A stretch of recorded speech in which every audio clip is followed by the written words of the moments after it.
In Book 8 of Homer's Iliad, Jove summons the gods and threatens them with the pains of Tartarus if they interfere with the Trojan War.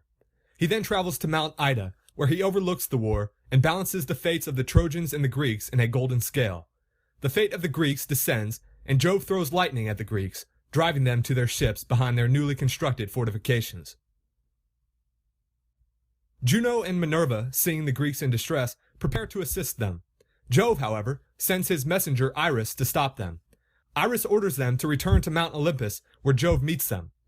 Juno complains that they were merely acting according to their feelings of compassion for the Greeks, and never intended to disrespect him. Jove, however, is irate. He tells his wife that if she crosses him again, she will pay dearly. For aught I care, you may go to the lowest depths beneath earth and sea, where Iapetus and Saturn dwell in lone Tartarus, with neither ray of light nor breath of wind to cheer them. You may go on and on till you get there, and I shall not care one whit for your displeasure. You are the greatest vixen living.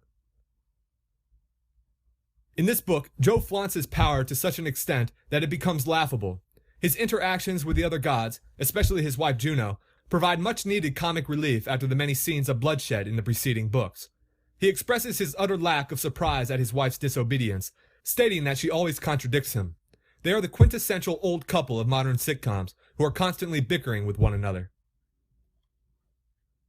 Returning to the mortal affairs on the battlefield, night falls and Hector orders his soldiers to make camp on the beaches in between the Trojan walls and the Greeks' fortifications. This affords Homer the opportunity to display his poetic genius. He likens the Trojan campfires to bright stars on a serene night. The description is a momentary shimmer of beauty in the dark and dreadful scene of war. High in hope they sat through the livelong night by the highways of war, and many a watchfire did they kindle.